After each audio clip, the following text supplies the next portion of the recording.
વાસ્તુશાસ્ત્રના 20 રહસ્યમય સોનેરી નિયમો તમારા ઘરનું ભાગ્ય બદલી દેશે।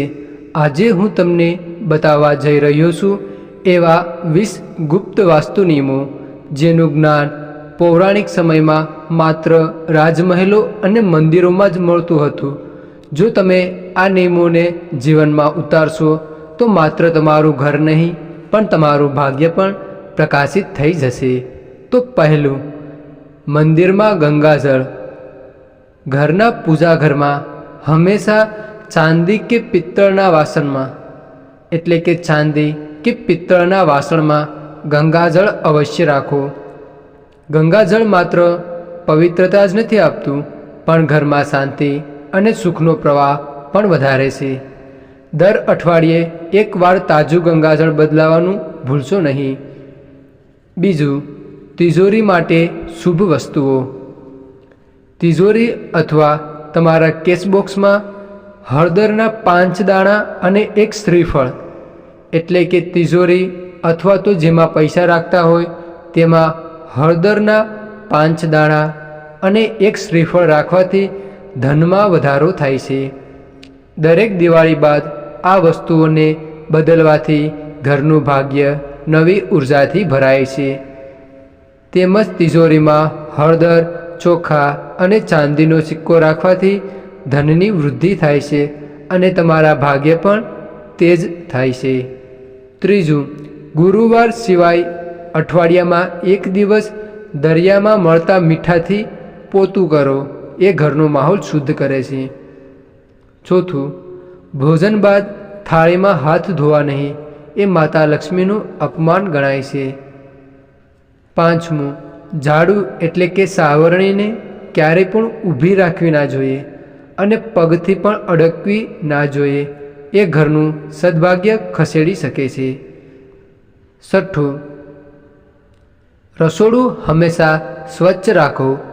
ખાસ કરીને રાત્રે વાસણો ન ધોઈ રાખવા એ વાસ્તુ દોષનું કારણ બને છે, એટલે કે રાત્રેના ગંદા વાસણો રાત્રે જ ધોઈને મૂકી દેવા જોઈએ। પાંચમું, મની પ્લાન્ટ એટલે કે ધનનો છોડ અથવા તો ધનવેલ જેની ઉર્જા।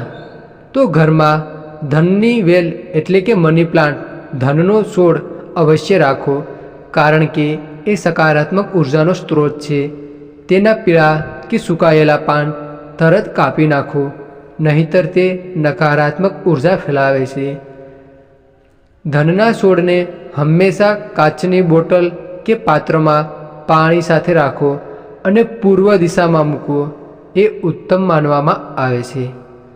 છઠ્ઠું, તિજોરીની દિશા। ઘરની તિજોરી હંમેશા દક્ષિણી દિવાલને અડકીને એવી રાખવી કે તેનો દરવાજો ઉત્તર તરફ ખુલે, કારણ કે ઉત્તર દિશા એ કુબેરદેવની દિશા છે। ધનની ઉર્જા ત્યાંથી પ્રવેશે છે। જો તિજોરી દક્ષિણ તરફ ખુલે તો ધન પ્રવાહ બહાર નીકળી જાય છે। તિજોરીની અંદર સ્વચ્છ લાલ કે પીળા કલરનું કે કપડાનું વસ્ત્ર રાખો, એ ધન ટકાવી રાખે છે। સાતમું, પશ્ચિમ કે દક્ષિણ દિશામાં ભારે ફર્નિચર રાખો, તેનાથી સ્થિરતા મળે છે। આઠમું, સાંજે કે બ્રહ્મ મુહૂર્તે ઝાડુ ન લગાવવું, લક્ષ્મીજી એ સમયે ઘરમાં પ્રવેશ કરે છે એવું માનવામાં આવે છે। નવમું, પથારી સામે અરીસો ન હોવો જોઈએ, એ માનસિક તણાવનું કારણ બને છે। દસમું, રૂમમાં હળવો પીળો કે સફેદ પ્રકાશ રાખવો, કારણ કે લાલ પ્રકાશ એ અશાંત ઉર્જા લાવે છે, એથી રૂમમાં હળવો પીળો કે સફેદ પ્રકાશ રાખવો। 11મું, તુલસીનું પાવન સ્થાન। રવિવારે તુલસી માતાને પાણી ન ચડાવવું, એ દિવસ આરામનો માનવામાં આવે છે। તુલસી માતાનો છોડ પૂર્વ અથવા તો ઉત્તર દિશામાં રાખવું શુભ ગણાય। જો ઘરના મુખ્ય દ્વાર પાસે રાખશો તો દુષ્ટ શક્તિઓ દૂર રહે છે અને ધનનો પ્રવાહ પણ વધે છે। સવાર સાંજ દીવો પ્રગટાવવાથી ઘરમાં સુખ શાંતિ વધે છે। 12મું, પૂજા ઘર હંમેશા ઉત્તર પૂર્વ દિશામાં રાખો અને તેમાં સુગંધિત દીવો કે ધૂપ બળાવવી એ શુભ ગણાય। સવાર અને સાંજના સમયે ઘરમાં ઘંટ વગાડવો એ પણ વાસ્તુશાસ્ત્રમાં સકારાત્મક ઉર્જા માટે અત્યંત શુભ ગણવામાં આવે છે. 13મું, સીડીઓ દક્ષિણ પશ્ચિમ દિશામાં હોય તો ઉત્તમ, એટલે કે દક્ષિણ પશ્ચિમ દિશામાં ઉત્તમ ગણાય અને ઉત્તર પૂર્વમાં ક્યારેય પણ ન બનાવી. 14મું, લોખંડની પથારીની જગ્યાએ લાકડાની પથારી વધુ શુભ ગણાય. એ આરોગ્ય અને ઊંઘ માટે સારી માનવામાં આવે છે. 15મું, તિરાડ પડેલી દિવાલો તરત સમારકામ કરાવો, નહીં તો ઘરનો વિકાસ અટકી શકે. 16મું, તૂટેલા વાસણ કે કાચના ગ્લાસનો ઉપયોગ ન કરો, એ ઘરની ઉર્જા નબળી કરે છે. 17મું, છત પર રાખેલી પાણીની ટાંકી કાળી રંગની રાખો, પરંતુ પાણી રીસતું ન રહે. કાળો રંગ સૂર્ય ઉર્જાને સંતુલિત રાખે છે. 18મું, છત પર કચરો કે તૂટેલી વસ્તુઓ ન રાખો, એ સમૃદ્ધિની ઉર્જા અટકાવે છે.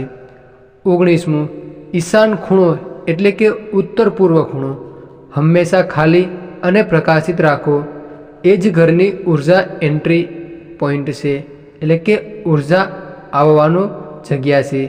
20મું, બેડરૂમમાં જૂતા, ચપ્પલ કે અવાજ કરતી વસ્તુઓ ન રાખો, શાંતિ માટે એ ખૂબ અગત્યનું ગણાય. તો મિત્રો, ઘણા લોકોએ વાસ્તુશાસ્ત્રને સામાન્ય સમજતા હોય છે, પરંતુ ઘણા લોકોએ વાસ્તુના અમુક મુખ્ય ઉપાયો અપનાવીને પોતાના ભાગ્યના દરવાજા ખોલ્યા છે અને પોતાના પરિવારમાં ધન, સુખ અને પ્રગતિમાં વધારો કર્યો છે. તો અમે અમારી આ ચેનલ પર વાસ્તુને લગતા તમામ મુખ્ય ઉપાયોના વિડીયો મૂકેલા છે, તો અત્યારે જ અમારી આ ચેનલને જરૂર સબસ્ક્રાઈબ કરતા જજો. આવા વાસ્તુ ઉપાય અને ચમત્કારી જ્ઞાન માટે અમારા ચેનલને સબસ્ક્રાઈબ કરવાનું ભૂલશો નહીં. તો મિત્રો, વાસ્તુ એ માત્ર નિયમ નથી, એ જીવનમાં સંતુલન લાવવાની એક વિજ્ઞાન છે. જો તમે આ નિયમો ધીરજ અને વિશ્વાસથી પાળો તો ઘર નહીં, તમારું ભાગ્ય પણ પ્રકાશિત થઈ જશે. યાદ રાખજો, ઘર એ માત્ર ઈંટો અને છત નથી, એ તમારું કર્મક્ષેત્ર, તમારું ભાગ્ય સ્થળ છે. દરેક ખૂણો, દરેક દિશા તમારી ઉર્જાને પ્રતિબિંબિત કરે છે. જો તમે આ 20 વાસ્તુ નિયમોને પ્રેમ અને શ્રદ્ધાથી અનુસરો તો લક્ષ્મીજીના પગલાં તમારા ઘરની બારી પર સ્વયં પડઘમ કરશે. તો સમૃદ્ધિ ફક્ત પૈસામાં નથી, એ શાંતિમાં છે, જે તમે દર સાંજે તમારા ઘરમાં અનુભવો. અને એ શાંતિનો માર્ગ વાસ્તુશાસ્ત્ર બતાવે છે. સંતુલિત ઉર્જા, સંતુલિત જીવન. તો આજેથી જ શરૂઆત કરો એક નાનું બદલાવ, એક દીવો, એક સ્વચ્છ ખૂણો, એક શુભ વિચાર, અને જુઓ કેવી રીતે ઘરનું વાતાવરણ પ્રકાશમાં ફેરાઈ જાય છે. તો દોસ્તો, મળીએ ફરી એક નવા રહસ્ય અને નવી સમજ અને નવી ઉર્જા સાથે. તો ત્યાં સુધી તમારું ઘર શુભ રહે, તમારું જીવન સમૃદ્ધ રહે અને માતા લક્ષ્મીના આશીર્વાદ હંમેશા તમારા પર વસતા રહે. તો મિત્રો, હવે તમામ મિત્રો મનમાં પોતાની કુળદેવી માતાનું નામ સ્મરણ કરે, અને જો તમને સારું લાગે તો વિડીયોની કોમેન્ટ બોક્સમાં પોતાની કુળદેવી માતાનું નામ અવશ્ય લખતા જજો. તો હવે આવા જ વિડીયો સાથે પાછા મળશું.